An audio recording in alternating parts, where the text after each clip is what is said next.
Thank you very much.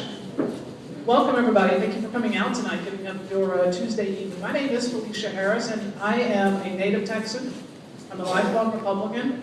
But first and foremost, I'm the daughter of a very humble set of parents. A set of parents who taught me a lot of lessons in life.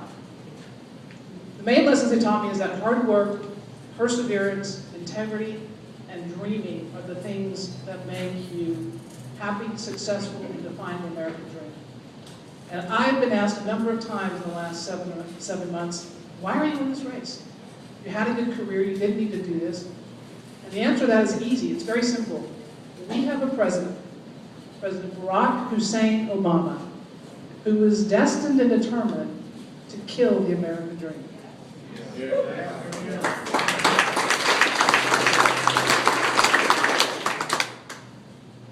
You know, when I was a kid, my mother started the maid service, the mini maid service in the Irving, Texas area, and she would literally pick me up from school and take me with her to clean houses and vacant apartments.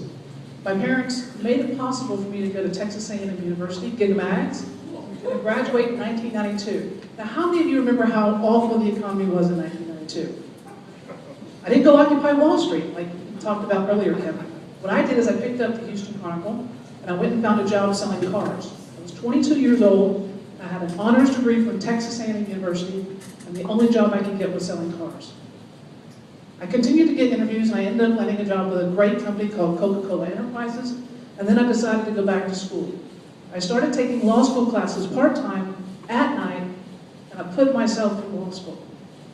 Guess what? A few sleepless nights, a lot of hard work and dreams, I graduated first in my class.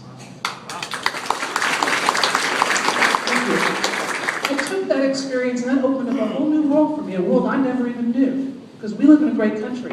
I went and clerked for a great Republican, Chief Justice John Casey, Jr. Then I came back to the Gulf Coast region and I started in the private sector, working with energy companies and petrochemical companies, and helping them defend against lawsuits that were filed against them. I spent 13 years of my life working in that industry. And last summer, at the ripe old age of 41, I resigned from the partnership of a national law firm.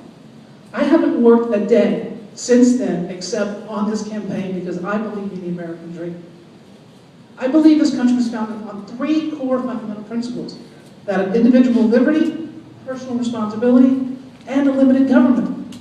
And it's because of those three core principles that each of us in this room and our country affords more freedom and more prosperity than any other nation in the entire world. In the last 3.5 years, what has happened? President Barack Hussein Obama and his liberal supporters have forced upon us a social justice agenda. And under that leadership, we have seen all of our freedoms threatened, our economy erode, our Constitution trampled upon, and more Americans than ever today dependent upon the government. Now, we're in a challenging time right now. Texas and District 14 has a bullseye on it. And the Gulf Coast region needs a leader who is both conservative and who can go to fight and is determined to defeat Barack Obama and his liberal supporters and their assault on our constitutional right, Texas livelihoods, and the American dream. A leader who is ready, willing, and able to fight the liberal radicals who dare to transform a strong America into a weak socialist nation. But let me be very clear. I absolutely believe this country, this nation, this people, this Tea Party still have a country that is based upon independence, the Declaration of Independence, not independence. And that together with each of us in this room, we will protect capitalism and the free enterprise system and stamp out the socialist policies the liberals are imposing upon us. I am in this race seeking a Republican nomination because the America that I believe in, and the one that I think each of you believe in too, is not only more free and more prosperous, but she affords us more efforts and opportunity than any of the socialist policies the liberals are trying to force upon us. My name is Felicia Harris. I'm here tonight asking for your support and for your vote. Thank you, and God bless this wonderful country.